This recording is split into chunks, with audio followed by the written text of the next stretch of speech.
and to the republic for which it stands, one nation, under God, indivisible, with liberty and justice for all. Well, I thank everybody for fighting the weather and getting here promptly. As we go through, I'm going to beg your indulgence. We have the opportunity to welcome our newest board member. Is it Tara? Tara, thank you, yes. Welcome aboard. Thank you.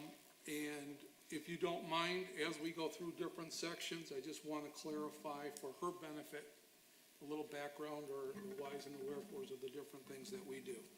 So item 3 on the agenda is the approval of the agenda itself. Before I entertain a motion with respect to the agenda, I have a parliamentary question. Sure. I see on page 2, item 14, that there is a matter for board discussion. That makes perfect sense, that you propose a discussion. But what I don't understand is item 15, matters for board action. That is a suggestion? Yes, that is a suggestion for this evening if you get to that point. Okay, but in order to approve the agenda, I really need to have a board member place this item on the agenda. No, you can have it, in the past, we've let it sit and then made a decision as you move forward through the minutes. You'll accept it as being there, but you don't necessarily have to approve it. If that's the Because case, you're making a separate I'm approval. going to strike it from the agenda. Okay. Unless a board member wants to put it officially on the agenda. Okay, As a item for action. I don't mind discussing it, but I don't see where it necessarily needs to be there. So this is the opportunity for the board. If you want to have an item 15, somebody make a motion or include it in.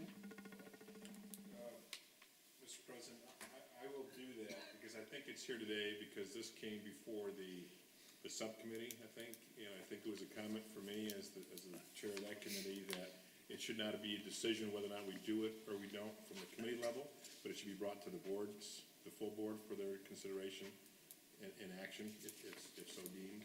So, But you don't want that to come as a result of the discussion in item 14?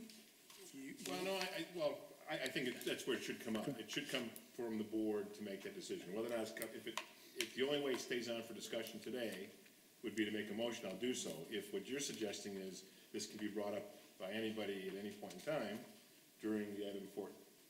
After we discuss item 14, I would entertain a motion, but I don't want to accept this motion at this time. Then I'll rescind what Because it what I wasn't said, presented by a board member. and we'll bring it back up. Okay.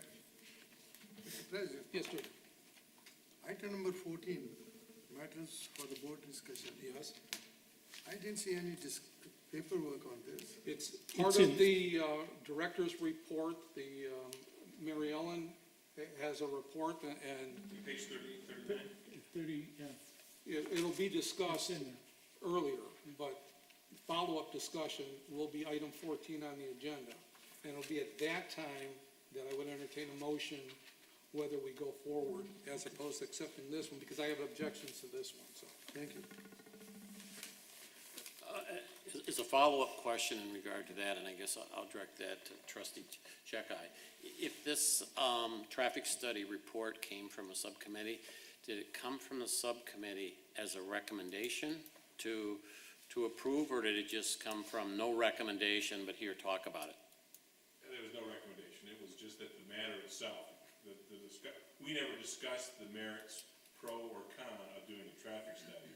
It was simply that to do a follow-up traffic study, there was some cost that the board, or I should say that Julie and her team came up with, and so it was like, well, if we're gonna talk about dollars, that should be brought to the full board for discussion.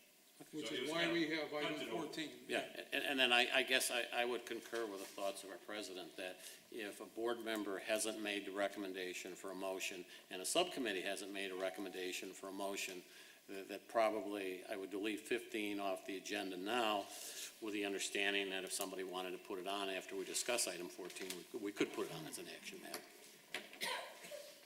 Okay, that being said, do I have a motion to accept the agenda as amended, deleting item 15? So moved. Support? All in favor? Aye. Opposed? Okay. Item 4 is the consent agenda, and there's 2 items on the consent agenda. The first thing, and again, Tara, this is for your benefit, we have on pages 3 and 4, 2 sets of warrants. As a board, we have fiduciary responsibility to oversee the budget adopted by the library. There are 2 funds, Fund 268, which is the operating fund. That's where all the tax revenues go. That's where all of the line item detail of the daily operations. Then there's a second fund, Fund 269, which is more of the investment fund. It originally was named the Walker Family Fund because it was initially installed by generous donation of the Walker family. There were some matching contributions.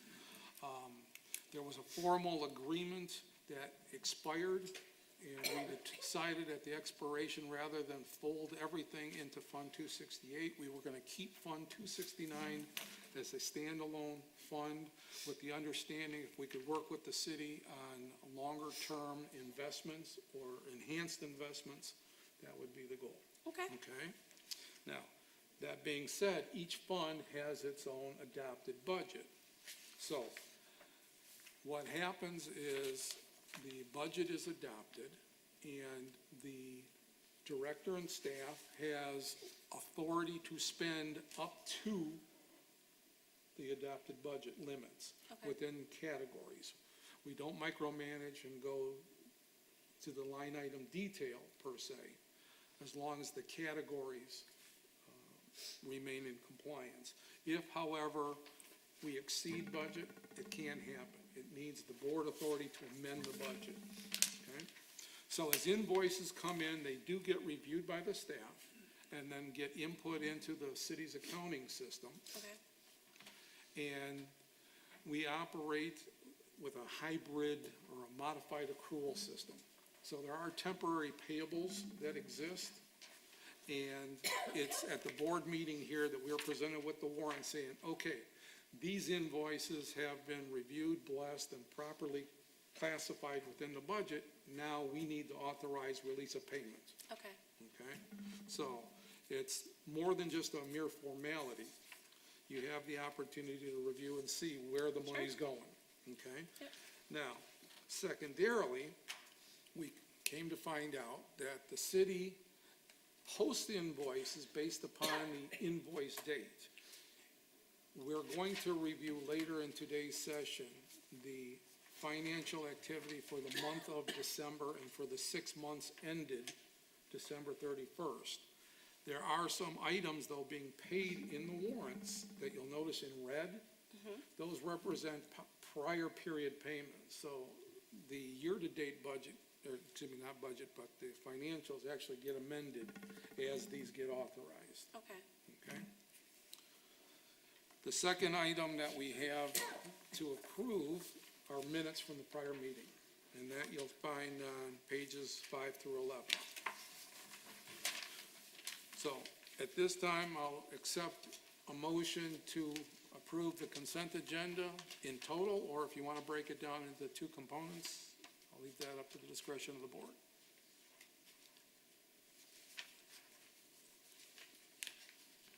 Do I hear a motion? I'll move to approve. The consent agenda, Yeah. both items? Yeah. Got a- Second. a motion and a second. Any discussion? Hearing none. All in favor? Aye. All opposed? We've adopted the warrants and we've adopted the minutes from the last meeting. Thank you very much. We do see, I see we have brief correspondence on page 12. Julie? Yes, this is a thank you note from Girl Scout Troop 40173. They had worked very closely with Miss Margie at the library in order to put a display together and get feedback. So this was just a very, very nice thank you letter to her and to the staff for accommodating the group. We have a lot of requests from Boy and Girl Scout troops, and we try to work with them as much as we can. We appreciate helping them, thank you. Item 6, is there any presentations? There are no presentations this evening. Thank you. This brings us to item 7, our first opportunity for public comment. Anybody wishing to address the board, feel free. If you are speaking as an individual, you have 3 minutes. If you're representing a group, you have 5 minutes. I don't see or hear any, therefore, we'll move on. Item 8 is the student representative report. Since they're not here, we have a written report found on page 13 and 14. And I'd just like to add for them, if you look at page 14, this is actually a flyer that the students put together, and it goes in every other month into the high school newsletter, the online newsletter. So this is something the students are actually compiling and then sending out. So they're doing their own marketing of programs that are taking place for the teen students. So just wanted to put that and make you aware of some of the things they're working on. We thank them. Good job. Next item on the agenda is item 9, the president's report. Again, for your edification, we have primary fiduciary responsibility over the financials and the budget, okay? But secondarily, we try to provide insight to the director and staff in terms of what our expectations are on an annual basis. So we meet, and we've done a 5-year goal-setting session, and then each year we review and say for this specific period, which runs July 1st through June 30th, what are our expectations? So we set some 10,000-foot overview goals, and then the staff says, okay, we're going to develop tactics to try to and strategies to try to accomplish these goals. Sure. Okay? On a monthly basis, they give us a segment report that says, here's some of the achievements that we did within the month to accomplish these goals, and then once a quarter, we get a recap of where we are. Okay? So you will find on pages 15, 16, 17, and 17, the updates that we have since the last meeting. And used to be that the director reported this, and I suggested this is really the board's function to follow up, since we put the burden on them to achieve these goals, so we might as well look at it. So if you look on page 15, we set goal number 2, which was for the staff to try to achieve a 20% cost reduction strategy, and you'll see that they developed 2 new tactics. One is some cost-saving opportunities, which doesn't look overly dramatic, but again, you got to look at the intent. They're conscientious, and they're trying to find ways to save small dollars that will eventually turn into big dollars. A bigger dollar opportunity is a grant that was applied for, the Margaret Edwards Teen Collection Development Grant. Would you clarify or give a little background? It's an opportunity for some new materials to be added to our teen collection. We have, at this point, have not heard if we have won the grant or not, but it will be added to the collection. That can be a savings then from the current collection money that we spend for materials. How much are you in? I apologize, but I don't have the figure that it's worth. I can find that out for you, though. Goal number 3, to create a higher level of awareness for board member representation, ambassadorship, and employment. We attended, several members attended the annual City Evening of Appreciation. It's the one time a year that the city formally recognizes the volunteer contributions. And as a member going forward, you'll be invited to next year's. Goal number 4, promote the library to older patrons. A meeting was held on December 12th with a new city council person, council member Papard at Fox Run. So there's an opportunity to reach out to our seniors. We'll be planning a March event because of that meeting. March is reading month, and we look to be going out to Fox Run to connect with more patrons that might not have library cards, and also do a mini library fair where they can learn about different aspects of the library, the programming opportunities for them to come and join us at the library. We're hoping to have one of our IT staff there to help if they have any questions with downloading, because a lot of them have devices. We also plan to talk about Gale Courses, which is our online learning, so there's a number of things that we're going to bring to them to make available and informational for them. On page 16, also under goal number 4, the strategy is to increase or implement programming opportunities for different patron groups. One of the tactics is cultural diversity, and it looks like there were 2 opportunities. One was Mexican folk dancing, and another was Indian cooking demonstration. Also on page 16, under goal 4, the tactic about technology investigation, there was work done to enhance iPad configurations. Part of our capital investment, and again, going back to the nuances of governmental accounting, we don't capitalize things on our balance sheet, but all capital expenditures flow through the operating budget. So we allocate sometimes monies for technology to buy computers or software, to buy furniture and fixtures, to buy other items that will last a longer duration, but still are separate from normal day-to-day operations. Sure. One of the things that we've been doing is recognizing the importance of technology, so we provided laptops and iPads to our patrons.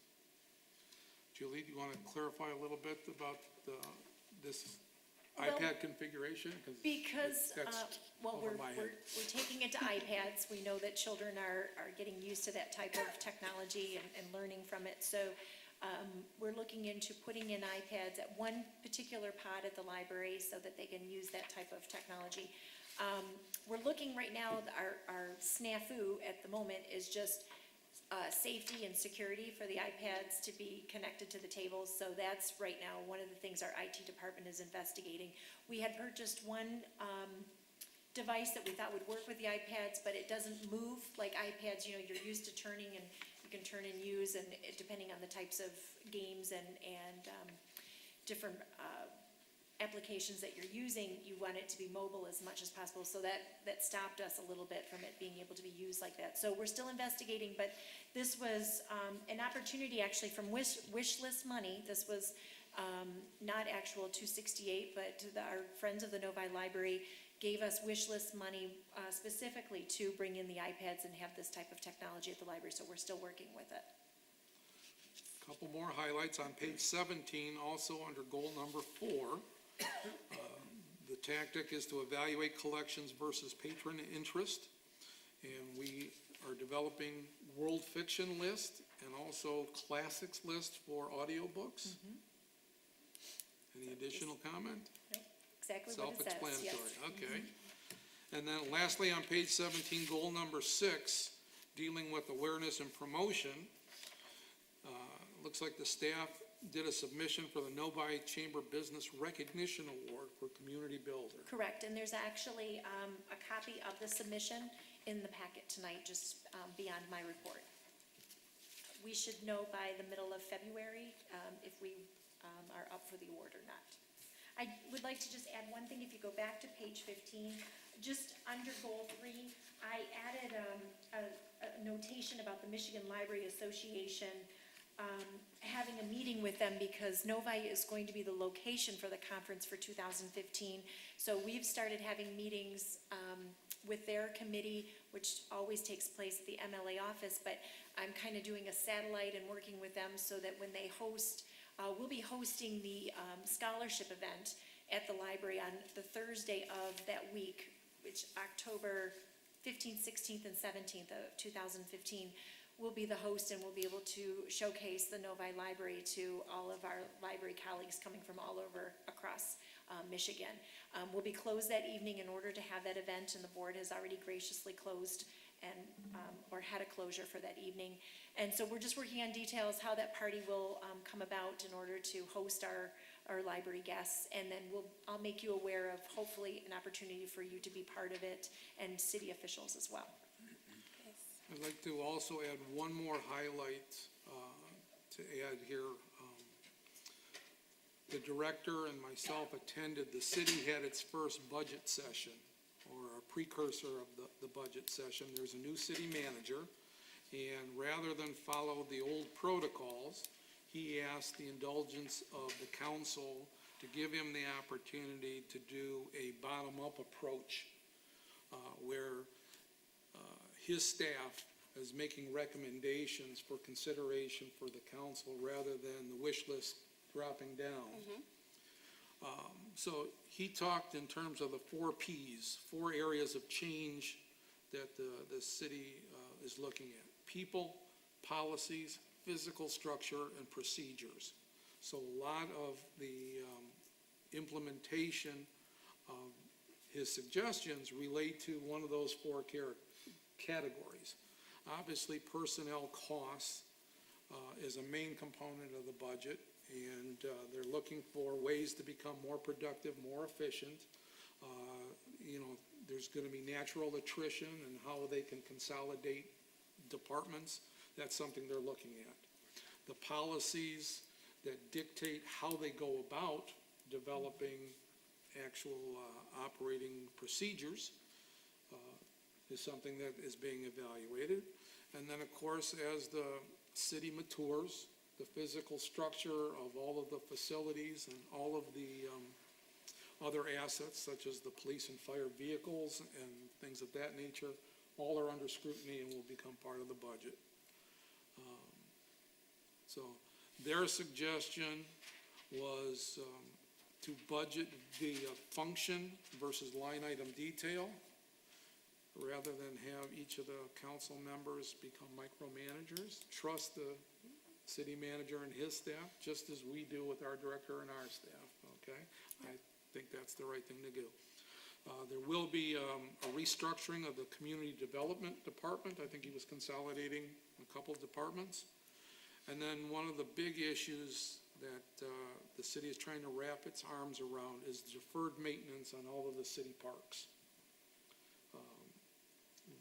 This community, that's one of the jewels that we have, and the library was recognized as one of the preeminent ones, but another one is the city parks, and they're looking for different ways, whether through sponsorship or through other activity, to try and figure out ways to improve the maintenance, whether it's providing restrooms or just regular Lighting. garbage cleaning up, just to make a good first impression at all of the parks. And assigning some staff specifically to them to take ownership of the parks. So, it looked like a good first start. Hopefully, the council will come back and in support. One comment that did come up in the conversation was germane, because we have item 14 under our discussion, is they realize the problem that we have with the traffic issue with our ingress and egress in the facility. So the city is conscious of that and probably will accommodate that within the next budget. So I've done quite a bit here. Does any trustee have a comment relative to the goals or anything else that was raised? Yes, two suggestions. One is, when we are starting with goal number 2, goal number 3, where is goal number 1 and goal number 5? Those are part of the quarterly reports. These were just And there updates. was no specific update relevant to them in the last month. Actually, there should be some notation that it tells, otherwise go 2, 4, doesn't make sense. If it is, the serial number is given, the goal number 1, some should be written there in front of that. If I hear your suggestion, then what you're asking for is the entire goals every month. No, but the point is, goal number 1, there should be brief, something Okay. should be there. So it looks like that we are serial-wise doing something. Should just keep the headings. Okay. And secondly, Okay. under owner, we have IS, AD, ADIT. Actually, I request that we should, in the bottom, what they stand for, it should be written there too. A key, okay. The nomenclature? Yep. That would be helpful. Thank you. Okay, then Item B, you'll see here, this is informal, but as part of the trustees' involvement in support of the library and staff, we all have the opportunity to sit at the visitor's desk and welcome patrons and help out in any way, shape, or form. And we do it on a rotational basis, and here's a suggested rotation for the next quarter. Correct. I'm hoping, I didn't hear too many, there were a couple changes in terms of vacations, but, just let us know ahead of time too. But thank you for your time, because this is a great opportunity for you to see your neighbors and to see people coming and going at the library. Okay, we're about to move to item 10, the treasurer's report. There's two components. Item A is the budget itself, and then item B is the financials. You'll find the budget, there's actually two copies here. You'll find it on pages 18 through 20 was one format, and then on pages 21 through 23, it's simplified here. The first column is the actual activity for the fiscal year ended June 2014. The column in the middle here, if it's color-coded, it's like pink. This is the current year Fund 268 operating budget. Okay. And then what we do at our budget sessions is we do a 2-year look forward. So this is a suggestion, it's not formally Kind of like adopted, project it. but to give us some idea of what we think the next year will be, Okay. okay? And I apologize, there is a typo on page 21. It should say 2014-15 approved budget, not proposed. That was just a carryover mistake. I'll make sure I change that for next time. Mr. Treasurer, floor is yours. Thank you. Let's start off with the summary you just provided. Pages 18, I had a discussion with the director regarding potential redundancy between pages 18, 19, 20, and the information that we show currently on 21, 22, and 23.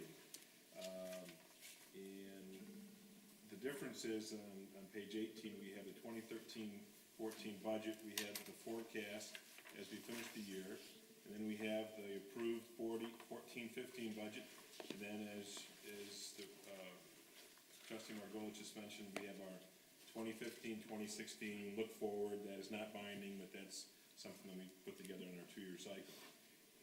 So everything is on, the only difference really is that on page 21, we have the audited results, which is the actual 13-14 presentation. So for purposes of paper usage and redundancy, is there anything in particular from the board's perspective that they want to see this in 2 parts like this?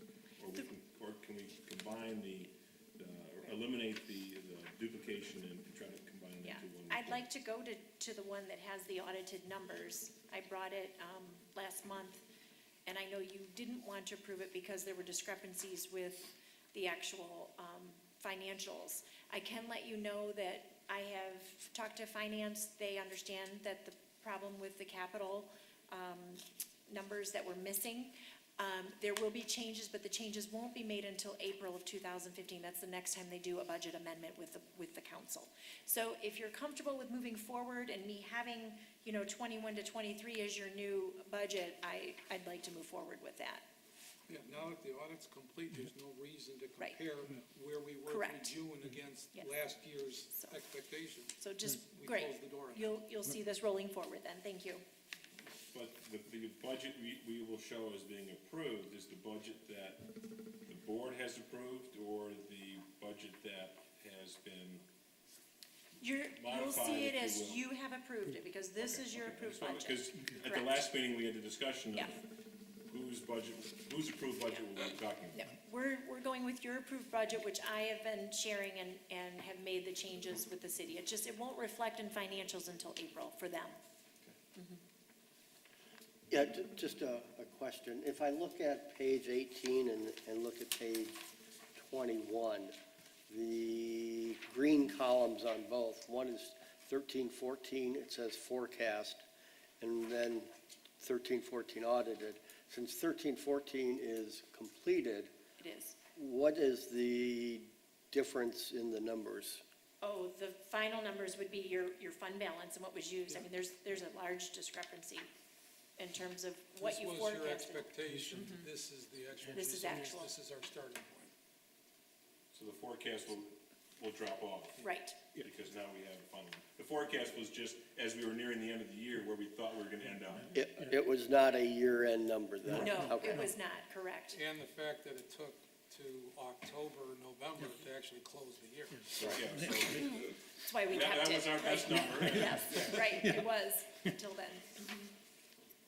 Okay, so Julie, you have the direction on that? Yep. Trustee Sterling has a question? Yeah, just clarification for me then. Are you suggesting that going forward, we would have 3 columns or 4 columns? Three. We have a budget for 2013, an audit for 2013-14, then approved for 14-15, and a projected for 15-16, or No. just 3 columns? No, just the 3 columns that you see on 21 through 23. Okay. Let me throw something out.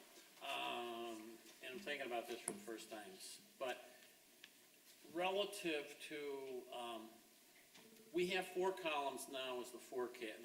On the 18 to 21 pages, we have 4 columns that includes the forecast. I sort of agree the forecast is kind of a meaningless column at this point in time because we haven't audited. But there's something about, as we do our budgets, and we look at them, having the budget for 2013 would help to me explain why we have the budget for 2014 and 2015. The forecast doesn't mean much to me, but the audit would. And if what we're proposing to look at an audited of 2013-14 and an approved of 2014-2015, there isn't quite the same connection between the audited and the approved budget, because by the time you approve that budget, you don't have the audit, so you approved it, kind of based on what you thought you had before, what you budgeted before. So And it's if- not a big difference to me, but if we have 4 columns now, is it? All right, that if much- we go to a 4-column approach, would you want the first column to be the audited results, the actual, and then have the 3 budgets consecutive in columns 2, 3, and 4? Yes. I think I'd like to see the actuals, then budget side by side by side. Yeah, that's probably. Audit first, then Yes. budget, then approved, then forecast. Yes. Okay, so I'll be adding the orange column from pages 18, 19, 20 back in. Correct, It'll come after the Yes. audited, and then the approved pink and the projected blue. yes. Okay, So between these two, between pages, the 18, 19, 20, 21, 22, 23, the forecast column will pop up, will come off, and everything else will be, so those 3. So, and then we'll have 4 columns. yep, Then there would be no current year expenditure numbers, actual numbers shown on this report. Well, my Correct, sense because would it's a be- budget report. It's The right. You financials wouldn't. then Correct, will follow. use the approved budget as the starting point for the I understand, we financials. hadn't before. Right. I wanted to clarify Yep. that we would not have. Yeah, that we're going forward. using this solely as a budget tool.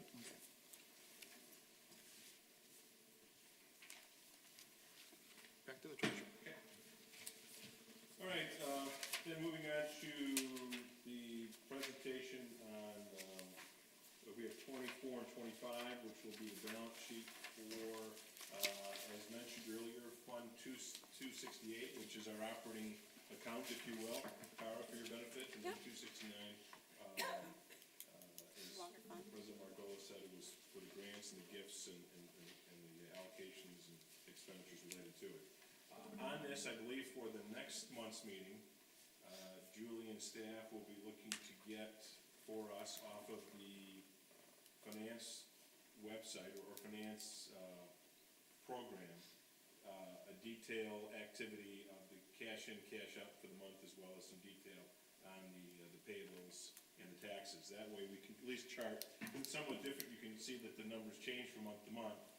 For example, there is the cash line item, 268, last 3000, cash pool, cash, Fifth Third, and Comerica are for your benefit. And I apologize for, obviously, we keep singling you out there. Oh, it's okay. But anyways, that number is significantly different than it was the last month. Obviously, we're using it. $158,000 decline. Yes, and so the question is, can we get a little bit more detail as to how we got from point A to point B? Yeah.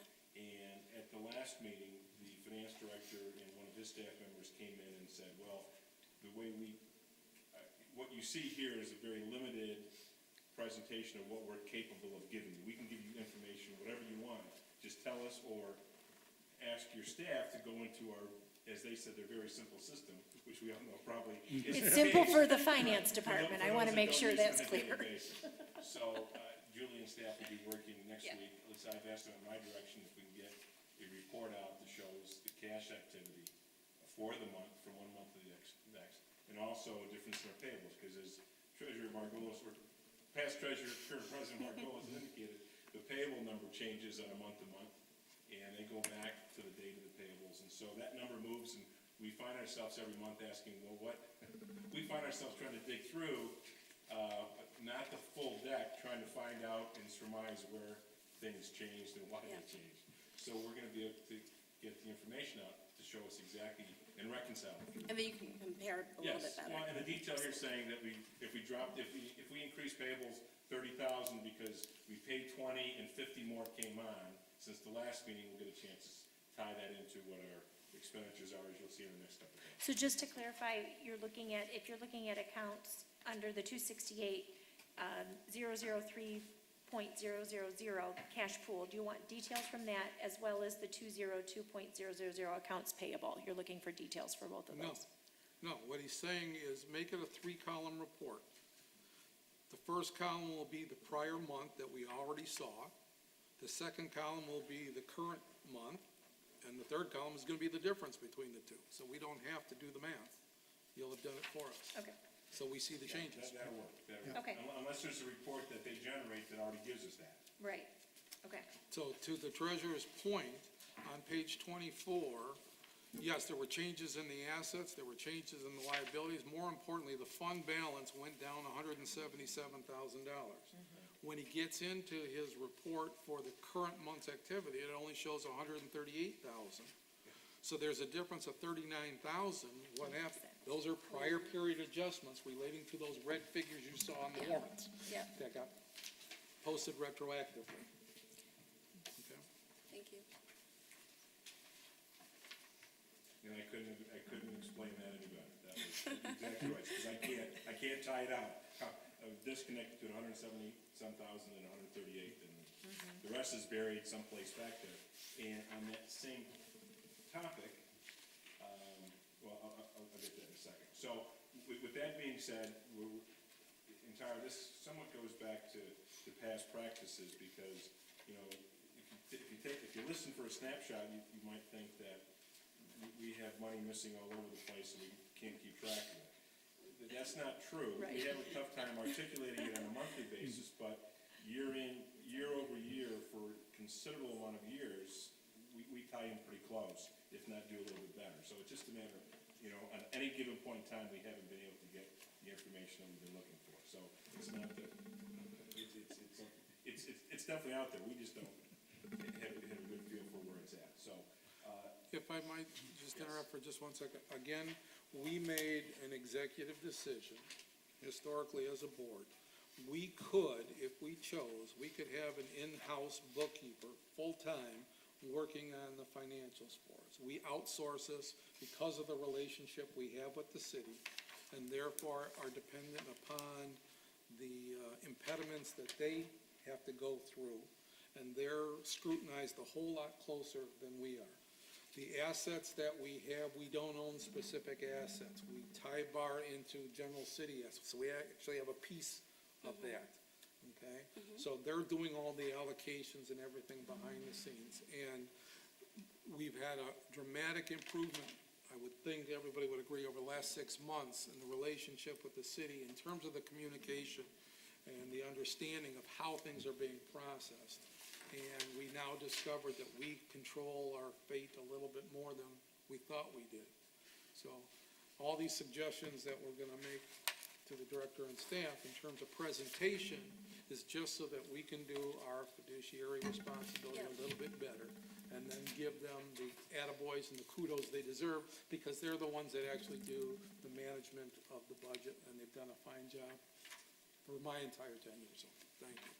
Correct. Nice. Well, again, well said. Exactly that, very strongly. So on page 24, as you can see, as we drop down the assets and the liabilities, we get down to a total fund balance of $1,846,000 rounded, plus revenues over expenditures year to date, another $1,184,000. So right now, we're sitting at that fund balance of $3,030,000, and the total liability and fund balance of $3.1 million in account 268, which is our operating account. If you flip over to the next page, same methodology, same process. I'll take you to the bottom. The beginning fund balance was $1,590,000. We've had some net revenues over expenditures to date of almost $14,000. So we have a ending fund balance of $1,604,000, including liabilities of $1,611,000. So combine those two would be the cash resources that the library has at its disposal in two different accounts. Yep. And again, for clarification purposes, I want to give credit where credit's due. The city listened and staff listened, thank you very much. In the fund balance on page 25 for the Fund 269, there is line item 269-000-00-390.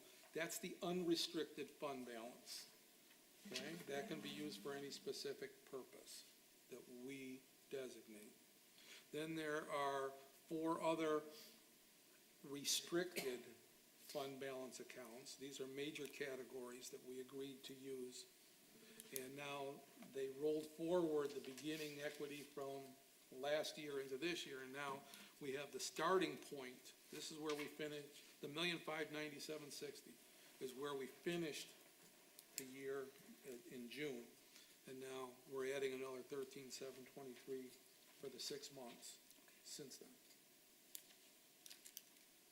So it's a much better, or a cleaner presentation, thank you. Julie, on that topic, going to that fund balance account ending 000, can we have the parenthetical added unrestricted at the end of that? I can ask them, I'll find out. Because that's what it is in. It's also miscellaneous as well, so I'll find out what they can add. You wanted to say unrestricted? Well, it is unrestricted funds, and Right. you know, we can sometimes gloss over it, or one of us brings it to our attention on a monthly basis. But for the reader, it'd be nice to look at that too, so they understand what it is. And again, not to steal any thunder here, but a nuance of the governmental accounting. So the treasurer just identified that there's 2 funds, you add them together, it's $4.6 million. You don't own $4.6 million. You own piece of the $50 million budget that the city has, of which is allocated to us $4.6 million, some of which are invested, and we get on a quarterly basis where the money's invested, okay? So you'll get some idea of the diversification of the portfolio. The city's hands are tied in terms of how conservative they need to be and what they can invest in, so that we're not risking it in the market, and therefore putting, all the employee, staff at risk, that we're not gonna have enough money to make payroll. That will never occur, okay? But the other unusual thing that they do is they switch to what we call mark-to-market, which means that whatever measurement point in time, whether it's the end of a month or end of a quarter, they look at the value of the portfolio. And if there is an unrealized gain or loss, it flushes through the revenue and expenditures as either a gain or a loss. Now, we don't budget at the beginning of the year. If you look at your budget, there is no expectation of realized gains or losses on the investment. Whatever happens, the cards play. Now, there will be some hard earnings, and we do expect to have some interest income generated from the investment. But you're gonna see fluctuation month to month as they do the market adjustments. Sure. And that kind of gets buried in there. Okay, Okay. thank you. Sorry. Okay, the next pages are dealing with what our activity has been year-to-date, and it's a change that came about through our last meeting was the package shows year-to-date activity going from the start of our fiscal year, so it kind of carries over onto the 2 pages for each column. And as mentioned earlier, the city, when they get an invoice in, if they received an invoice today, January the 21st, and the invoice is dated November the 19th, for, let's say, legal fees for $20,000, they'll pay the $20,000. They won't show it as paid in January of 2015, they'll go back and show it as paid in November of 2014. So that goes back to our issues before, we couldn't put out numbers because they were going back. So in an effort to try to help us out, the board has, or the management staff have put together showing us every month's activity. So if you care to, you can see the entries in each month going backwards, where some entries have been changed. So my comment when I first got it from Julie was, thank you very much, this is what we asked for, but this may be too much. So I told her that I would bring it to the board today to I ask just if you want wanted- consensus. If you want to see it. I found it helpful because now I know where to plug the numbers. Yeah. Right, we could do that. as You it just is tell me now, what you want.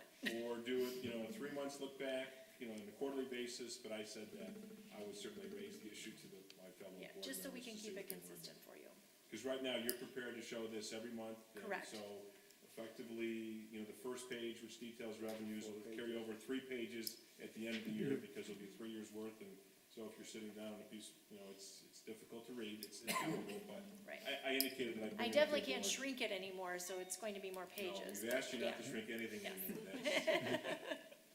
That's a little tough. Yeah, So, that's something, I don't know if anybody has any opinion on that, but there won't be any changes unless right. there's some more direction from the board as a whole, or at least as a majority as opposed to anything else. So right now, unless something is said, you're gonna track this on a monthly basis, so we'll see 12 months worth of individual activity. Right. Or we'll shorten it however the board wants to do it, so. I'll leave it. That was a comment. Were you suggesting some feedback on that? I'd like to get some feedback from my chair, understanding that, we now know where the issues are, and we can always get more detailed information. I would be comfortable at least having a 3-month look back each time, so on a quarterly basis. And the premise that hopefully there won't be too many expenses that are gonna be paid, 120 days back. But that's my thought, it's easier, it keeps it to a total of 3 pages, 8.5 by 11, as opposed to what is now 6 and what ultimately will be 9. Great. when all is said and done. So, that's my 2 cents, I'd like to give that direction to the director, but I said I'd have to ask the board first. Any comment or feedback relative to the presentation issue? Yes, I guess my preference, as I didn't read this as quickly or as easily as a few other people did, I found it a little confusing simply because there was an extra page in there that didn't seem to logically follow until you realized you were picking up those additional months. The past 2 or 3 months is all that I need in terms of that information. I don't need the extra page that gives me an extra 6 or 7 months of history, because I'll be honest with you, I don't follow it that closely. And I would like to know what happened in the last month or in the last 2 or 3 months, but I don't need to know what happened on a monthly basis, the 9 months before that. Now, if I could add one other thing though, while we're talking about that, is I'm still concerned about what's labeled as the 2014-2015 amended budget. We have an original budget and we have an amended budget, which is another column to that same presentation, usually showing up on the first page. And I do not know what the amended budget is when we have an amended budget. Now, I think when we talked about this last week, or last month, excuse me, I pointed out that where I saw there a difference between the budget and the amended budget, and one was in the property tax revenue. And I think it was pointed out to me that really those numbers, although different on, it's 268,000,403,000, are different. They're accounted for in the 3 or 4 lines beneath it, which are extra descriptions. and I understand that, but I don't understand then, for example, in column. If I could interrupt, Okay. and maybe try and provide a little clarification. The second one, the amended budget, is more granular, so it ties to specific GL accounts that they use. Which they've made the But they- changes on. But they roll up into the original They budget. do. So the totals are really the same. The tax revenue number now has 8 or 9 different subcomponents, and that's reflected in their amended budget, but it's really the tax revenue when you add them all up together. Let me go to the next point. I'm not Okay. disagreeing with you, David, but I don't understand. 268-000-00704-200. We had a category for wages stipend, 47.7. Amended budget, 24,744. I just don't understand how that was an amended budget. No, it shouldn't be. That's 24,744 was actual, that was paid in August. Why is it amended budget? And then if you go down 3 more, where we're talking about insurance, 173 to 205, 375. I did understand the first one in the property tax revenue, because they kind of, when you take the pluses and the minuses, they all add together. I don't see it for wages stipend, and I don't see it for insurance. And there may be others that does just the ones that I picked up on the first page. So if I'm mistaken, I don't recall us amending our budget. No, We did- haven't, we did. the city did this. We haven't, you have not amended anything. Well, that, They made the changes, so they're giving you how they're reflecting their changes as they rolled forward starting in July. But maybe it's just terminology, but amended budget is problematic. I know, but then this is, if we have the opportunity to format the statement, this is one column you can hide, because it's irrelevant to us, and it just adds confusion where none needs to exist. okay, so this amended budget column we'll get rid of. Is it Similar to intended what to we be did actual? before. The amended budget would be the budget we have amended. If we, If we haven't do, amended yes. If we anything, do, yeah. yes, but we haven't amended anything. But is this really what they're considering, a forecast budget or an actual expenditure? How are we changing the numbers? I don't understand how those But they're- numbers, are those numbers changing based on a forecast, or are those numbers changing based on actual expenditures? They're changing based on actuals. I mean, that's things that they're showing. But that's just an actual expenditure then, it's not really an amended budget, it's just, That's. I struggle with it. No, I Right. understand your understand, frustration, but I that's agree. their- Right. But I don't know what it means, or even, it isn't really an amended budget, it's just, No. some numbers come in different.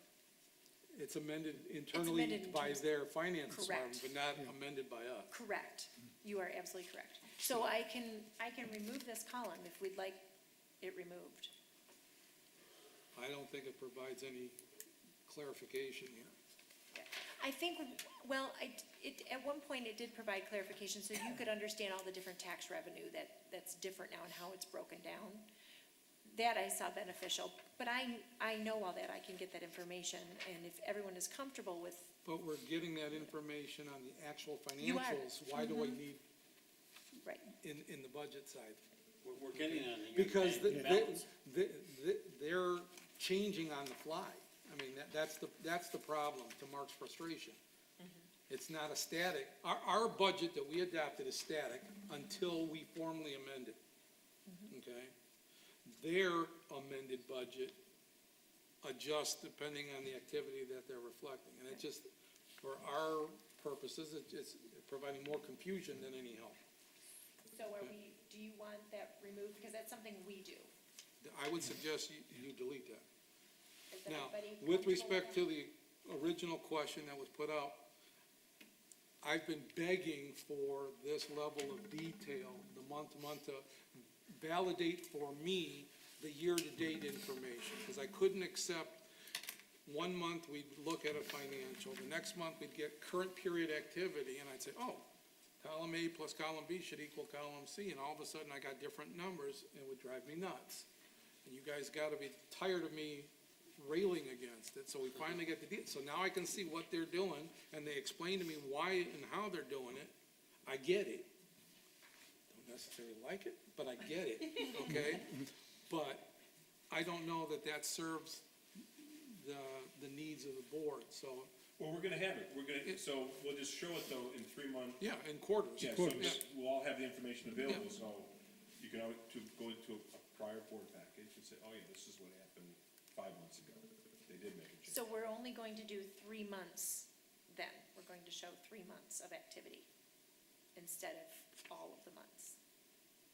Last 3 months. Okay. And therefore, you should be able to get it all in one sheet rather than 2 sheets that don't line up side by side. Especially if you eliminate the amended budget column. Yep. Okay.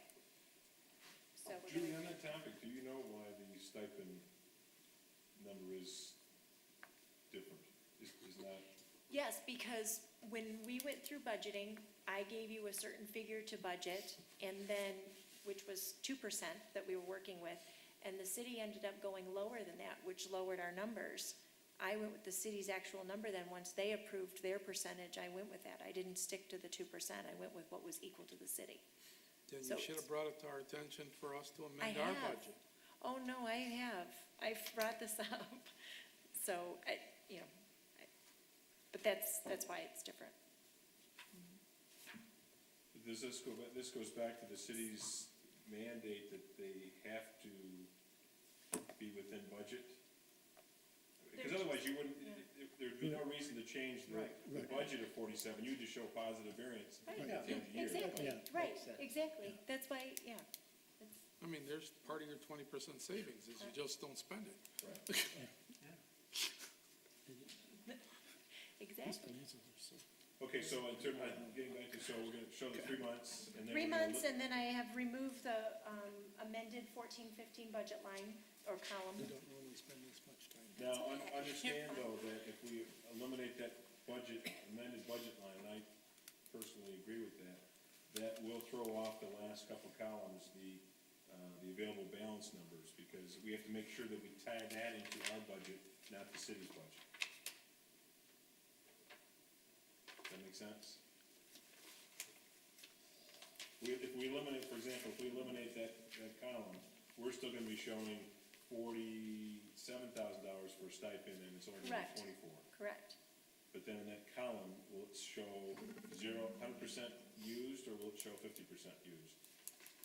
Depending on which, we just have Right. to make Zero sure- used. Yeah. Yeah, but we have to make sure which formula is Right. picking, what Right. formula is picking up. Yeah. Okay.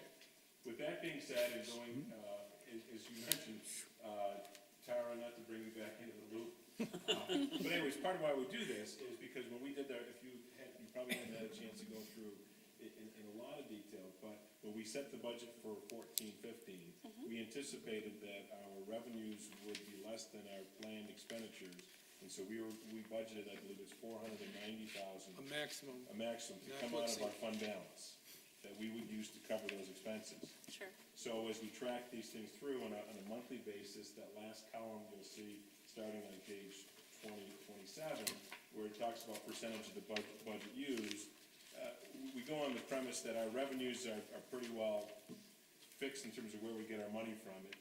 3 or 4 categories come up with about 90-some% of our money, tax revenues being the largest one. And our expenses, for the most part, between salaries, programming, and in the building, they're somewhat, easily identified and relatively constant and somewhat controllable. So as we go through, we come back with percentages. So for example, as I take you to page 27, year-to-date, the total revenues are $2,549,000, and that's at about 99% of what our budgeted revenues were. So right now, with 6 months left in the year, we're almost at what we thought we'd take in for revenues for the year. However, if you take a look at the top columns, you'll see there's a couple key items that would suggest that we may do better than our revenue projections because, for example, I'll take you to, meeting room rentals. We have not hit where we thought we would be for the year, and that's a category that has been working for us, and the premise is that we will probably do as well, if not better, than we originally thought. So we've only hit 60% of what our budgeted revenue numbers were. There's a couple other categories here, miscellaneous income, Library book fines is probably the real big one, where right now we're only at about 44% of what we had planned to bring in, and that's a category that is a pretty constant, we get something. So if you add these numbers up just on a very, loose forecast, we may exceed our budget from, let's say, another $80,000, give or take, than what we thought we'd have. So if all things remain the same, if we thought we'd need up to $490 from our fund balance, right now, loosely, so maybe that number's closer to 400, all things being equal. So on a monthly basis, we go through and we kind of look at this and we discuss this at this table probably for that reason, or that's the largest reason, to see how we're doing for purposes of the year. Yep. So, as I just mentioned, that'd be the revenue side. Now, if we go through the expenditures, I can take you to page 31, where we get down to the total expenditures, and using that same theory, that right now, through the 6 months of the year, which is a halfway point for us, we're at $1,364,000 in expenditures, and that's about 46% of what we thought we would be at for the year. So, 1% of $3 million, give or take, is a lot of money. Now, there are a couple categories that you can see if you look in these percentages that, we are well past 50% in terms of our usage. Office supplies, postage, library periodicals. There's a few categories in here which I would like to suggest are somewhat controllable or very controllable from the library director and staff's perspective. They can monitor, if they go past on periodicals, the chances are they won't go, for the year, they won't exceed that budget. It's also timing on things. And so probably the ones you really can't control would be such things as, let's say utilities, electrical, heating, and so forth. That's we're somewhat at the mercy of the season. So far, to sum it up, through the point of the year, our revenues are looking very good, our expenditures are looking very good. On a loose forecast basis, the expenditures that are showing higher than a 50% use of our budget appear to be items that are controllable within the staff, whereas they'll be able to rein those in before the end of the year. So it looks like now that 490 maximum fund balance requirement will probably be somewhat significantly less than that when we finished out the year. And especially as the last 5 or 6 years would tell you that we probably will be there, because the staff looks at this pretty closely and they start to rein things in as needed. And another example, Tara, just if you look at page 29. Yep. And you look at the account number 818 TLN Central Services, that's a one-time cost that we pay to TLN for our delivery service to move materials back and forth from different libraries, and we've already paid it for the year. So it's at 94% and it'll stay at that. It won't go any farther. Same thing with the insurance. Correct. You pay it one time. Correct, we pay it once. So far, we appear to be on track, maybe a little more favorable to plan, is what I would say at our 6-month mark. Now, the balance of page 31, once again, as we talked before, that was 268, which is our operating account. We also do the same revenue and expenditures on a monthly basis for the Walker, or what? Former Walker. Former Walker. 269. And so that's somewhat self-explanatory as you walk back through that as well. To his point, on a year-to-date basis, the interest earnings in Fund 269, the 10,230, they're showing 10,400 being in December. So that means we had small losses going in. Look at the macro, but be cognizant of, That's the market going to work right now. No, that's the hard earnings To the end of the year. for the 6 months. The 6 months, you're right. for the 6 Yeah. months. Which exceeds what we thought for budget planning purposes. But this past year was the first year we did a budget for 269, so some of these numbers were very experience-driven, educated estimates. Not guesses, estimates. Okay. With that said, I think I've spoken long enough. Questions of the treasurer? Hearing none, thank you, and we'll move on to the director's report. Thank you. Just a few things to highlight. We've talked about the library financials already, and the community build reward. If you look on page 35, that's an example of the written submission for the award on page 35. It's also a great piece of material for you as board members to know what we've been doing in terms of community interaction with different organizations, our school district that we've partnered with. So you definitely can use this as a talking piece. We're in the midst, and this is why my report is not as lengthy as it can be. Performance evaluations are currently going on, and I am definitely in the throes of budget planning and budget sessions with the departments, so that's a lot of my time has been focused on that. We do have our budget preparation meetings coming up, and those are Saturday, February 21st, and Saturday, March 14th. Just to make a note, we did change our board meeting in March from the 18th to the 25th, and that was a while ago that we did that. That is when we'll go ahead and actually approve the budget on that 25th. The last thing to bring up, personally from the director's report, is the library cafe. I have given you information about Mr. Bernstein. Unfortunately, he has not made the payments for July and August as of today. I do have a scheduled meeting with him for Friday, January 23rd at 4 o'clock. I have shared with Mr. Bernstein that I am starting to look for different alternatives for the library cafe space, as a cafe still, but different owners or perhaps a different proprietor, just because I don't like what we have been seeing in the last few months.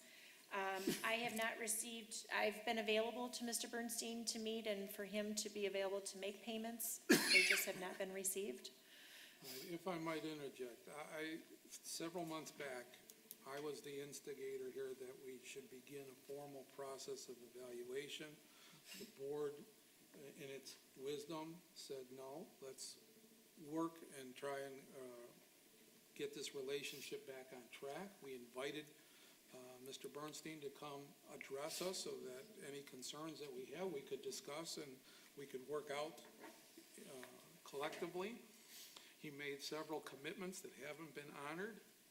I think if we take no action here, we're doing a disservice.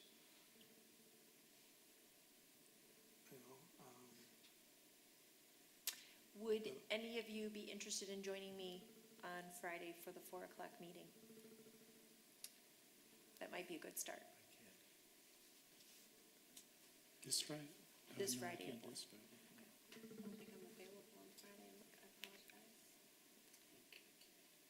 Okay.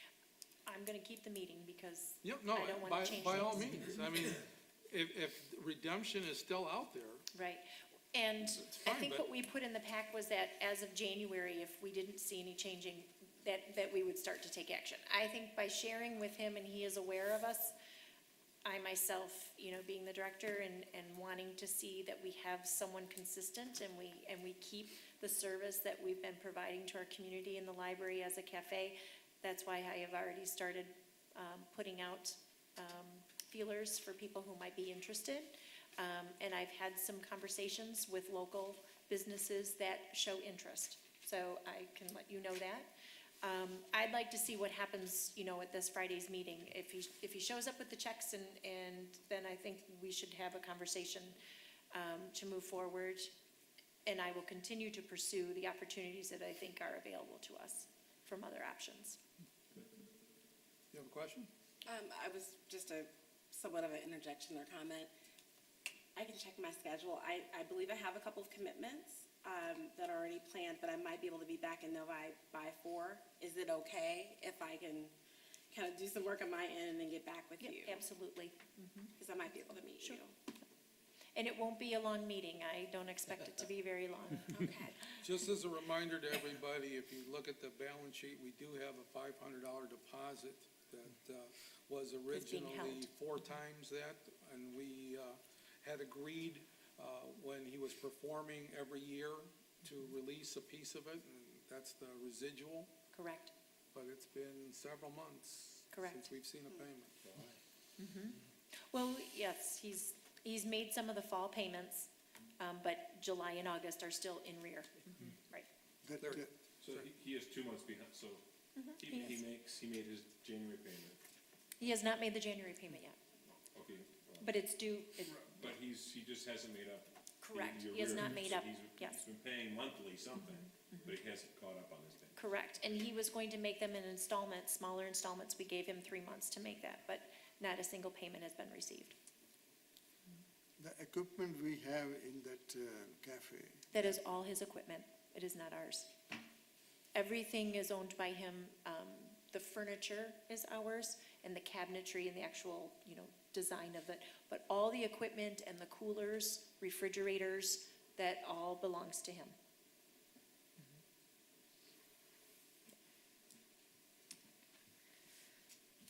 I will send, if no one can make it, which is not a problem, I will send out a notice to you how that meeting goes to all of you on Friday. And I should be able to know for sure in the next day. Thank you so much. Back to page 35. Page 35, yes.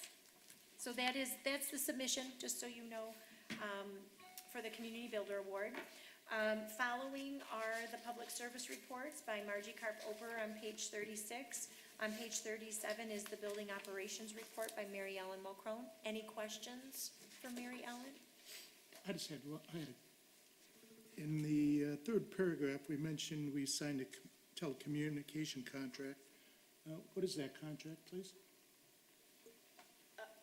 The Do you mean- TLM, at the last sentence. The last third sentence of Paragraph on it. page 37. Do you mean what is the amount? No, Oh. what is, Oh, they, TLN provides our internet service for us, and they negotiate as part, for a large group, and so Oh, we're able to get. Really good pricing. Yeah. okay. Okay. We got to give Mary Ellen and her staff credit. The air curtain issue is something that's been ongoing for several winters. And we collectively looked at options. What can we do? The way the building is designed with the doors opening, if you're sitting at the reference desk or the circulation desk, you're bombarded with cold air. Last year, the polar vortex was terrible, so a lot of people were using space heaters and using scarves and vests and anything that came, and it still was uncomfortable. One of the things that we investigated was an air curtain that's pressurized air that tempers things a little bit. And you've been kind enough to send out emails and correspondence, and I appreciate it. I'm sure everybody else does. That it's working, yes? Yes, it is. I'm very happy to report that it is working. Just in the past week, the final piece that lets the air curtain operate with the doors opening and closing was replaced. And I think it's working very well. It's not going to totally fix the temperatures, like, for example, around 2 o'clock when the doors are constantly opening because we've got all the students coming in. You're still gonna feel some cold, but it has made a tremendous difference. I know staff is pleased for the most part, and a number of you have been at the welcome desk since it's been working, and I think you can tell the difference. So, we're really happy to have it finished. As a comparison, Mary Ellen sent me some analysis of the temperatures from a year ago to now, and there's a huge difference between the temperatures that are being kept now in the lobby compared to a year ago, having that. So, and we're able to keep the temperatures better. There were large gaps of, you had the thermostat set at a certain number, but you were only getting, maybe it was showing about 50-some degrees, and you had it at like 75, sometimes 80 we would have it at, just to try and help with the heat. They're much, the margins are much closer together because of that now, because of the air curtain. Trustee String, did you have a comment? Yeah, I was just gonna really say what Mary Ellen had said. I was at the desk on Monday night, and I mean, I know it was an extremely cold Monday night, but it was a cold night, and much more comfortable at the welcome desk Monday I think night we've than- eliminated 2 of the heaters, 2 out of the 4, so Right. that's half the heater heat So too. it is certainly improving the conditions Yes. there. And we haven't had any complaints by patrons, which patrons were even more concerned about the staff and even being in the lobby last year.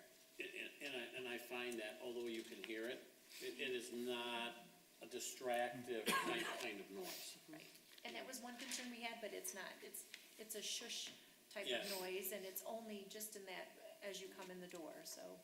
And we know that, I think the good thing about it is, we know that the first floor is a busy floor. It does have activity, there is noise. We have a coffee maker, we have espresso machines that are going off with probably similar types of sound, so it's not much of a disturbance. I'm gonna ask that your report on page 38 be deferred till we get to discussion item 14.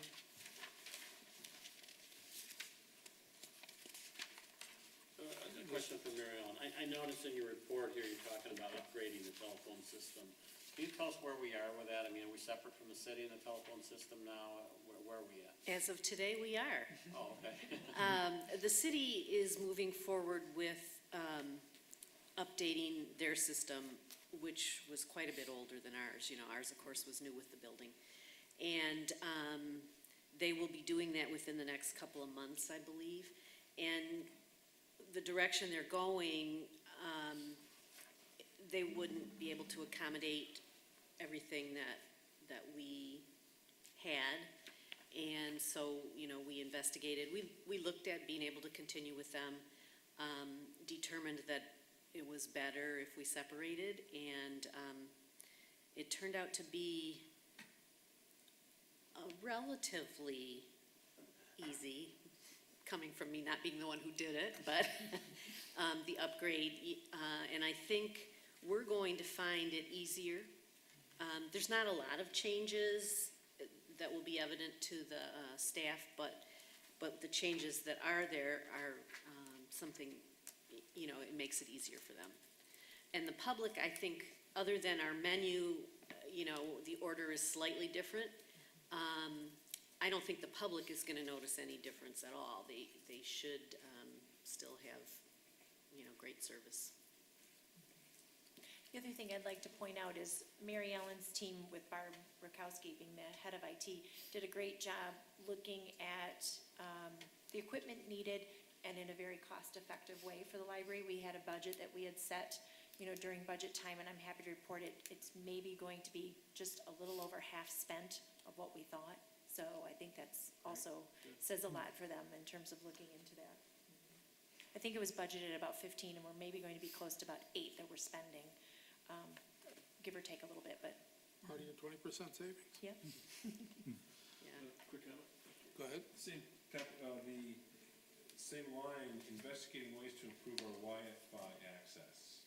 Just curious on, Well, we've been finding there have been some issues with the Wi-Fi access recently, and without being an expert on that, I know some of the things that were affecting it are just the number of people coming in with so many more devices, and a lot of them have hotspots and so on, and so we were experiencing some issues with people getting knocked off because, you know, there was somebody else there with a hotspot in between them and our access point, things like that.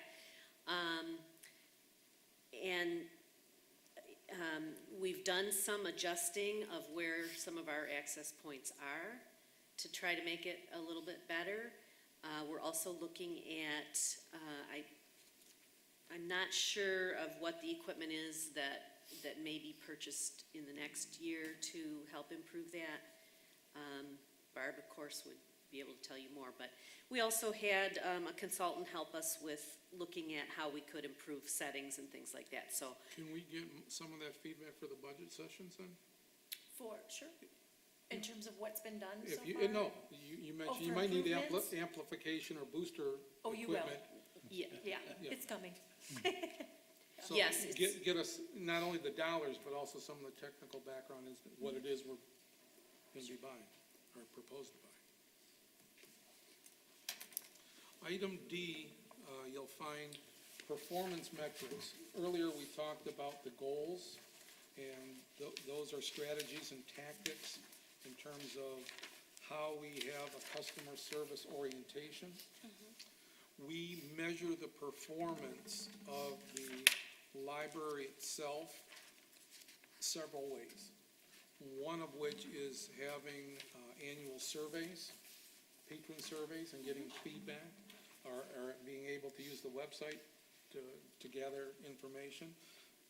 We also belong to several library consortiums, and we measure our performance as tracked by some of these metrics that you see against our own experience to see how we're doing relative to where we've been, but also how we measure up to other libraries of comparable size and scope.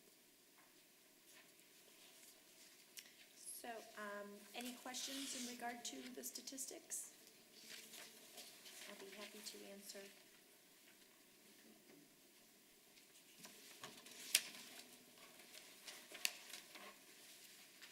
Hearing none, you want to move on to item E? Okay. Item E, the Friends of the Novi Library, they are not holding any meetings this winter. They'll be resuming in April, so you won't see any reports for the next few months. We have a lot of snowbirds, and they take some time away from the library. We are gearing up. I know that they're going to be helping us with the project for the schools. I think I've shared a little bit with you. We had won a $1,000 grant in the fall, which was going towards a community read for parents and caregivers. We've just finalized the author today, actually I did, and I'm working on contracts, but we have that author scheduled for the end of April. And the books are in process of being purchased now so that the library can provide the title and make that available to as many parents as we can to read this book and then have the opportunity to meet the author in April. The book is called Spark, and it's by Dr. John Ratey, R-A-T-E-Y. He is a professor at Harvard. And so he will come in and talk about his book. At the premise, I have not read it yet. It was a recommendation by our superintendent of schools, so he has and has experience with it. But it's how you engage physical activity and how that plays on the brain and how that it can improve education and learning by having physical activity and incorporating that into your day. So we think it's a very good title to start with to, introduce an opportunity for reading for a parent and then to see how that might be incorporated into the school district and with students. We're calling this Students for Success is what the title of this community read is for our school community. And there will be more details, but April 28th will be the date that the author will be here. So we're working with them. The Friends are actually funding the additional costs for the author to be coming in, along with partnering with the school. The school will also be contributing, but the Friends are our biggest supporters of that, and we'll be paying for the author to be here. So that's a big plus for them. Thank you. Lastly, item G is the Novi Historical Commission reports found on pages 49 through 52. Yes, so this is information from their October meeting. They're a little behind in terms of their meeting minutes, and then I know that they didn't hold a November meeting, so we're catching up a little bit with their minutes. But everything is going well in terms of they're getting ready to work on their budget as well. They have a deadline for February to be turning that in so that it's submitted to the city. They're having changeover with some members, so they'll be getting some new members. And I believe that's about it. I'm happy to entertain any questions if you have any. Any questions of the director? Following would be the TLN Director's Report for December, January, and then also the bits and pieces, which just gives you an overview of what's going on with our consortium. Thank you. Item 12 is committee reports. Are there any reports from the various committees? It's probably been kind of quiet. Okay.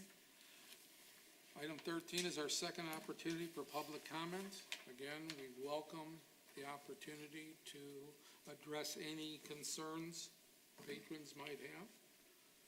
Hearing none, we'll move on to item 14, which is the deferred discussion from the memo on page 38.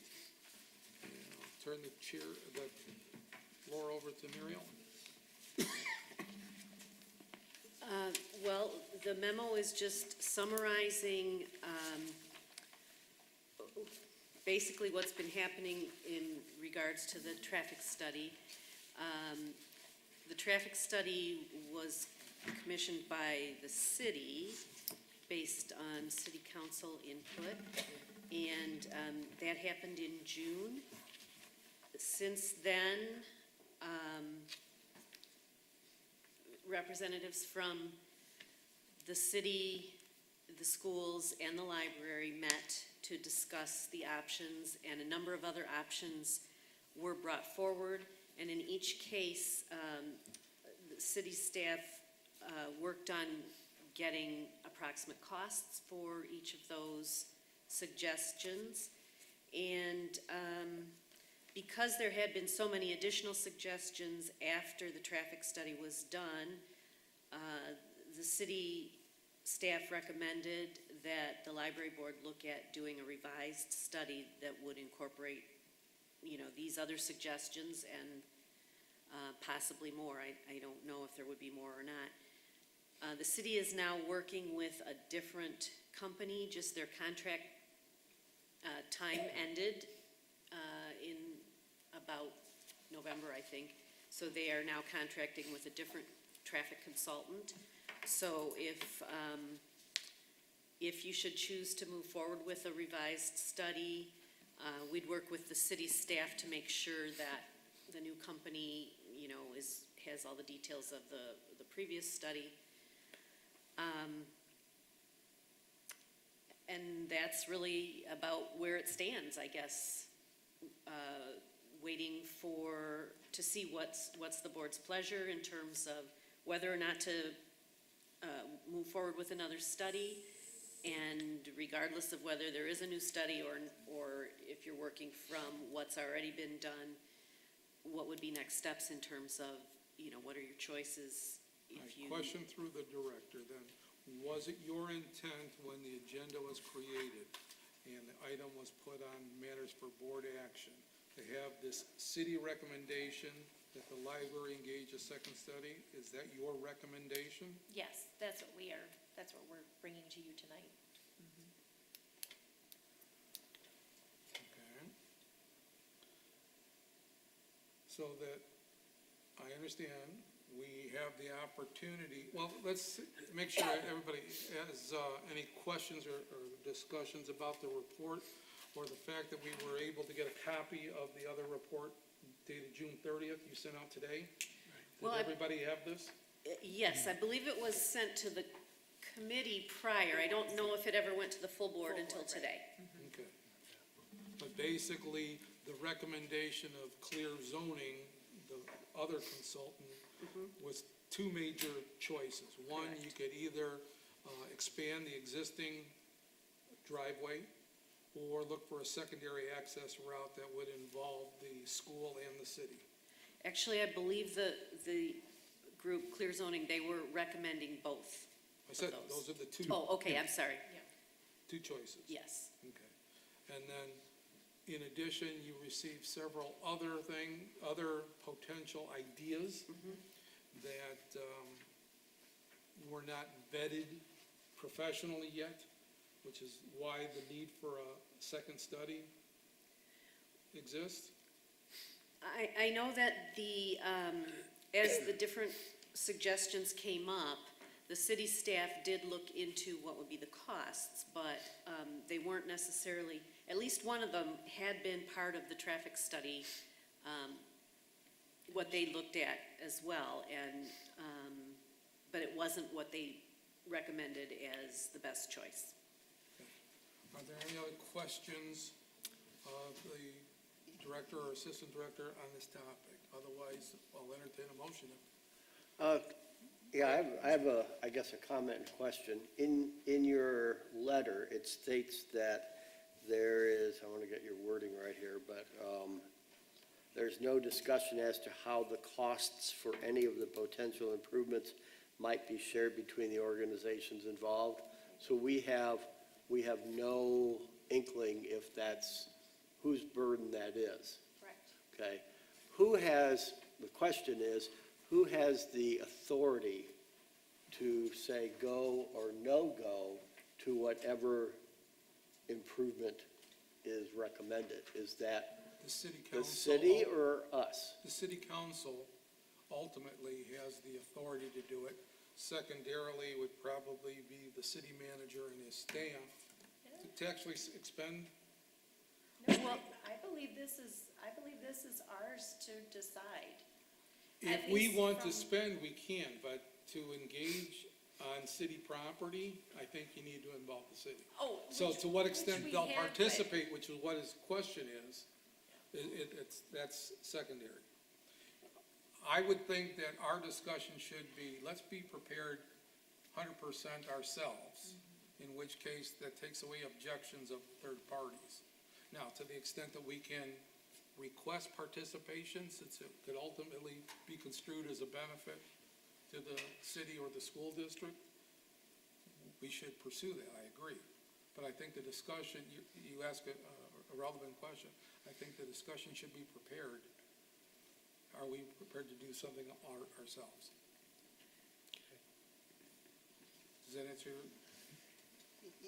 Well, if I understand it right, the city has the authority, not our board, to decide, yes, we want to add a lane, no, we don't want to add a lane. They control the checkbook. I mean, I disagree. I really think this is our decision. I mean, I know it's been brought to them because they have now, it's reached them in terms of concern.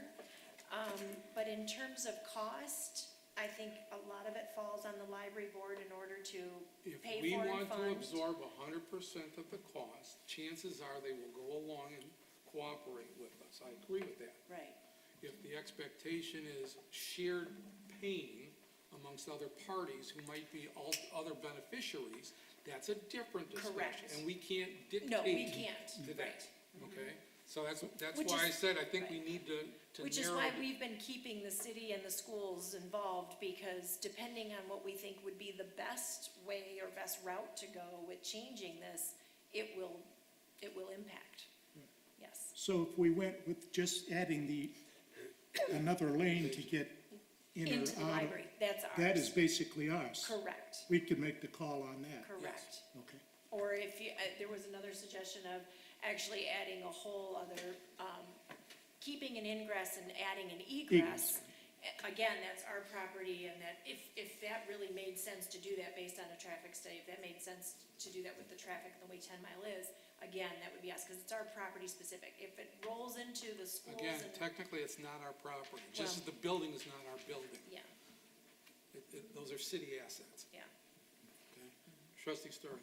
Yeah, I have a slightly different opinion in the sense that they are library assets. And so if we're dealing with strictly library property, I believe we as a board can pay for that. Now, what we have to really define is what are our assets, and I think it's our building and it's our parking lot. So if we're really gonna do just the entranceway there, that would be within our control if we were willing to spend the money. Now, but once we obviously start dealing with 10 Mile Road, that's a county asset, you need county permission to do any of that. We don't have the control over what I would consider the little access drive coming from Wildcat Drive, because that's really the school property. But I think if we're limiting what we're doing to library property, I do believe that we have, and I would go back to the ordinance that talks about exclusive control of the budget and the expenditures are with the library board. But if the solution is one that involves school property or city property, we certainly don't have that, and the question is expenditures. I guess I've been struggling with this in the sense that I'm like, here's a recommendation less than a year old, and I don't really know what a new study is going to show that this one didn't show. I understand there may have been some more suggestions or something like that. Correct. I'm like, I get the sense that people are a little frustrated with the traffic conditions.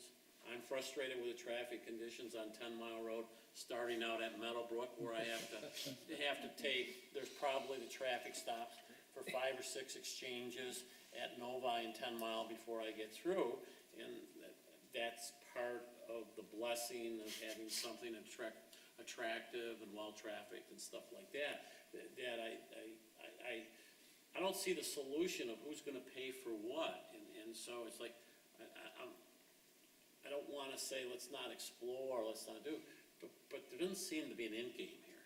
There seems to be a lack of an end game to me in terms of what we can really do. And what I looked at, the study that was done, and the study was focused on what are prime times, and the prime times were all based on high school activity. It was kind of a little bit of a, the library should be doing this based on what are prime times for the high school's traffic coming in and out on the library property. And it just kind of was a little disconnect to me. It didn't say the library should be a study based on what are the prime times for activity at the library. So, I mean, maybe that's a good reason to do another study, because it should focus on. Should focus on a lot of different times. It's not, that's not, I mean, that's just one time. But that was what, That that's one, the traffic study that was done in 2014, where they indicated a certain hour, it was Right. when the high schools was between 2 and 3. That's when the most complaints, In the rush hour. correct. Afternoon rush hour. That's why, yeah, because the complaints typically come I from echo that. trustee Stirring's observations entirely here. I'm gonna offer my 2 cents. I don't know if I need to pass the gavel to do that, but it's like trying to define pornography. You'll know it when you see it, okay? I think we have a congestion problem that needs to be addressed, okay? I'm not pointing any blame anywhere, okay? These are the circumstances. The library worked very hard to attract a lot of patron use, and guess what? We got a lot of patron use, okay? We got a parking lot that is, when there is a lot of activities going on, pretty full. It is. Okay? We were able to get cooperation from the school district to allow to the south for staff. Thank you very much. We're very appreciative of it. And the Friends backed it up and they put the covered dome for the rear entrance. Thank you very much. Again, everybody's doing what they're supposed to be doing here. This, to me, is one of those law of unintended consequences. We wanted to be a destination place, well, we are, and now we're feeling some of the growing pains. And from the cursory conversations we've had, whether they be professional studies or whether they be informal, the only solution is to throw money at it, okay? Because if you do nothing, you'll just have the opportunity to complain, but you're still gonna have issues where people are blocking people turning, and there's a backlog, and people trying to make the turn for the drop-off. All kinds of good intentions creates a problem, okay? I agree with trustee Stirring. I don't think spending money on another study just to tell us what we already know and quantify the peak times is gonna get us any further in the process here.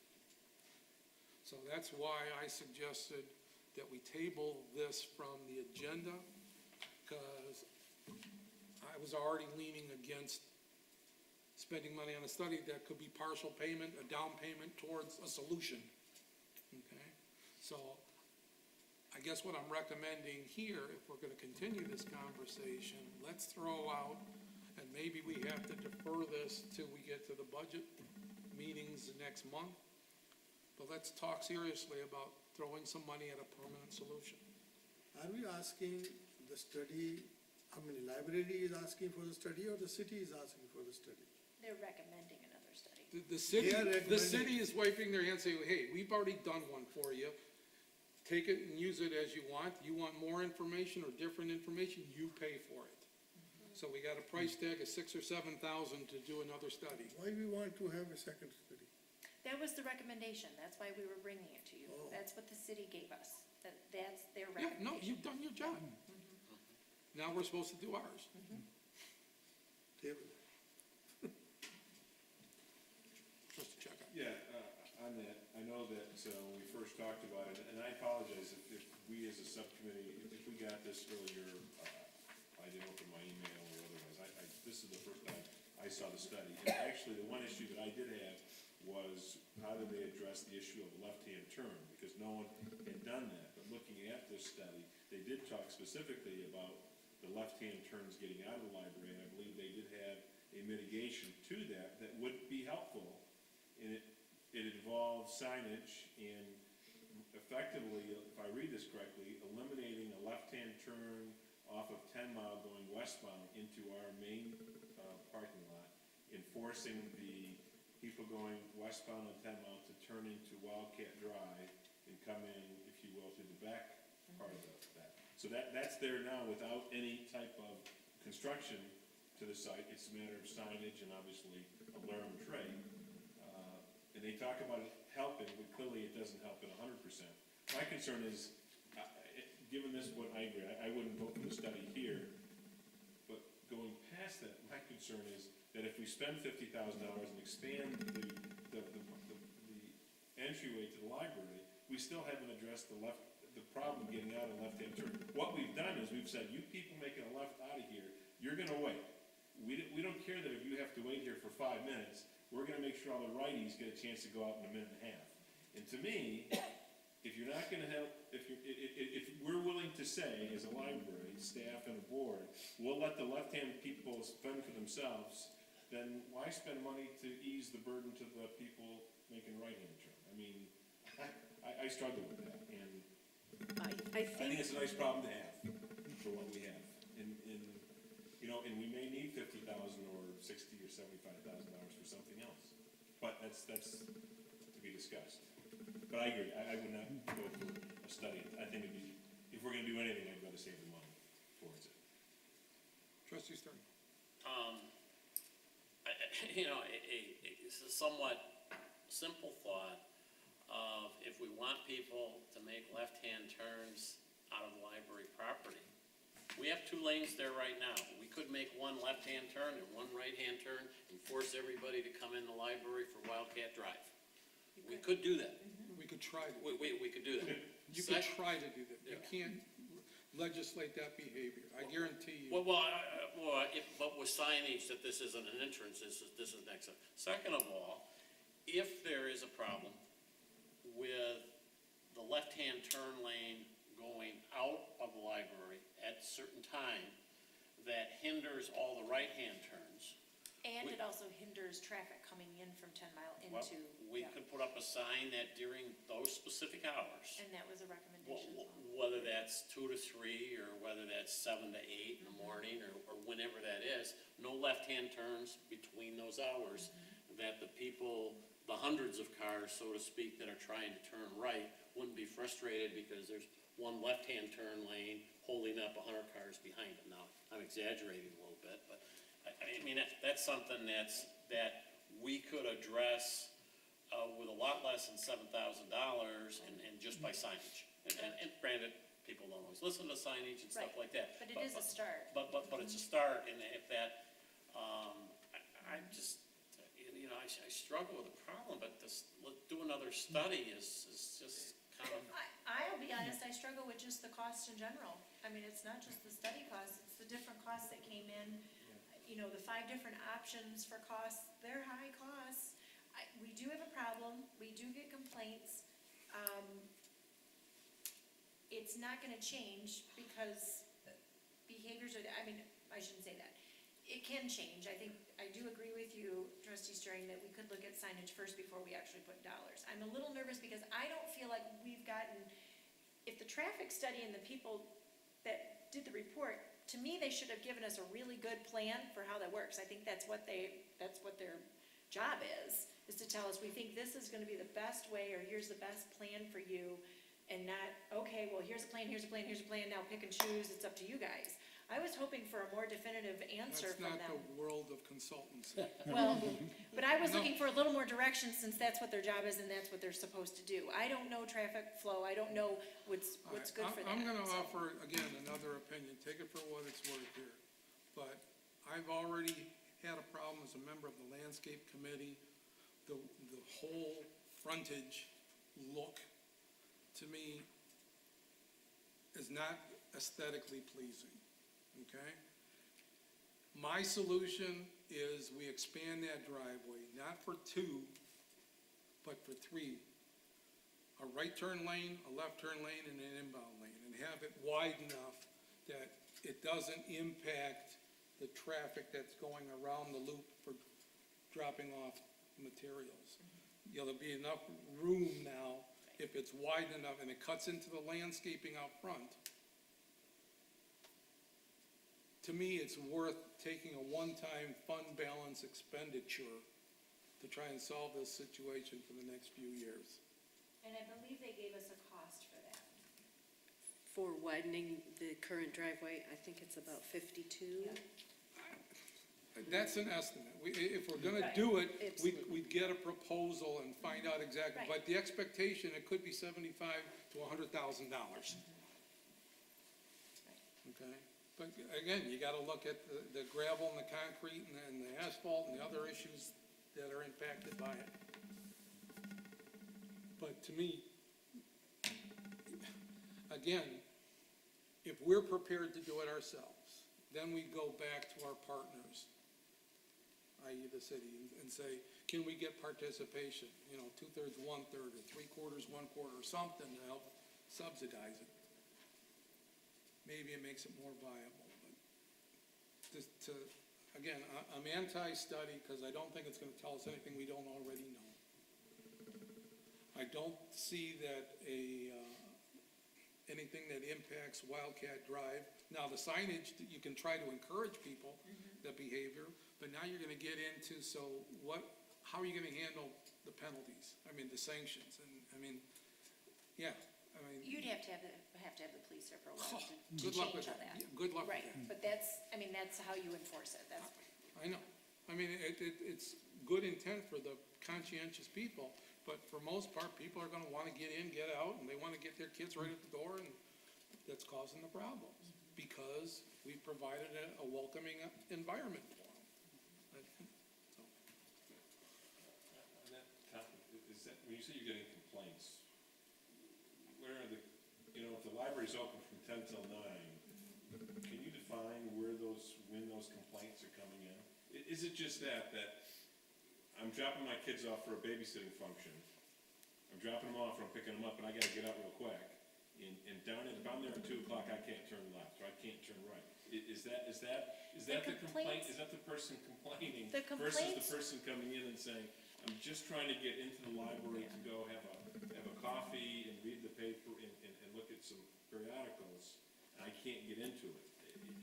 the For me, my complaints typically sensitivity come from the changes. patron that's using the library that is impeded from the traffic from the school usage, for the most part. So it's the patron that wants to come and visit the library to get in and get there, and they can't get in, they can't get access because of all the different types of traffic going on. That's one opportunity, that's one thing. Okay, for example, the emphasis on the high school. But I couldn't turn left the other day, I can't get out of, there's traffic backed up, and that's from a program we have. People are coming in to come to a program, someone's going to leave, we have a 7 o'clock program, someone's trying to pull out, and because of the traffic coming in, and because they're being held off at 7 just to get out on 10 Mile, that's someone complaining. They're different complaints, it's not always school-related and parents, it's not always people that are trying to get in that are just But a new lane users. doesn't take away that complaint. In terms of, My point is, because- are the complaints the people wanting to turn left, or the people turning right? Because that is wide enough, you actually can have a car, because I've been that person, sitting there waiting to make a left-hand turn, and there's a person on my right, they can't blast past me, but it's not like They can inject. we're up against each other. Yeah. The traffic can flow, but I'm sitting there trying to make the left, and is that the person that's doing the complaining? they come from all different perspectives. Because, the high It's not school- just, it's not just one.